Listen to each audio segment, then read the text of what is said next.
আরে আজকে তো অফিস যেতে অনেক দেরি হয়ে গেল, আবার এই ট্রাফিক লাইটটা এখনই জ্বলার সময় হলো। আরে দাঁড়াও, তুমি দেখতে পাচ্ছ না ট্রাফিক লাইট জ্বলছে? আসলে আমার কালার ব্রাইটনেস আছে, এজন্য আমি রঙের ভিতরে পার্থক্য বুঝতে পারি না। ঠিক আছে, আমি তোমাকে বুঝিয়ে দিচ্ছি। উপরে লাল বাতি জ্বলছে এবং নিচে সবুজ বাতি জ্বলছে। Thank you.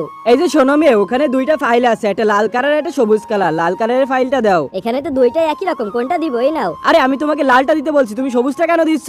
আসলে আমার কালার ব্রাইটনেস আছে, আমি রঙের পার্থক্য বুঝতে পারি না। বা আমাদের কোম্পানিতে কালার ব্রাইটনেস ওয়ালা মেয়ে কাজ করে। সরি স্যার, কিন্তু আপনি জিনিস সাথে এরকম ব্যবহার করতে পারেন না। তোমার সাহস কিভাবে হলো আমার সাথে এইভাবে কথা বলার? 5 দিনের ভিতরে এই 3টি প্রপার্টি বিক্রি হওয়া চাই, নয়তো তোমাদের দুইজনের চাকরি আমি কেড়ে নিব। প্রথম প্রপার্টি রেল স্টেশনের কাছে, দ্বিতীয় প্রপার্টি বেসমেন্টে, আর তৃতীয় প্রপার্টি পাহাড়ের কাছে। আর যদি তুমি সত্যি বিক্রি করতে পারো তাহলে আমার ম্যানেজার পোস্ট তোমার। আরে এটা কে?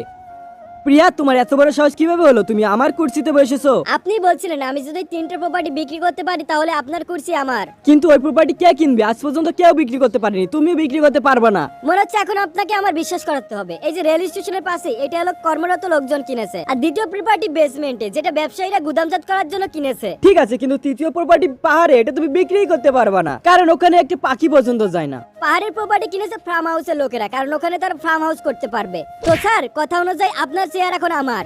বিক্রি করেছো তুমি ঠিকই, কিন্তু নাম কামাবো আমি, কারণ প্রমোশন হবে আমার, আর তোমার কাছে কোনো প্রমাণও নাই। পিয়ার, কোনো প্রমাণের দরকার নাই। ম্যাম, আপনি যে ফাইলটা রেডি করতে বলছিলেন সেটা, তুমি ওকে ম্যাম বলছো কেন? উনি তো আমাদের কোম্পানির নতুন সিও। কি এই মেয়েটা সিও? পিয়া, আজ থেকে তুমি এই কোম্পানির নতুন ম্যানেজার। আমি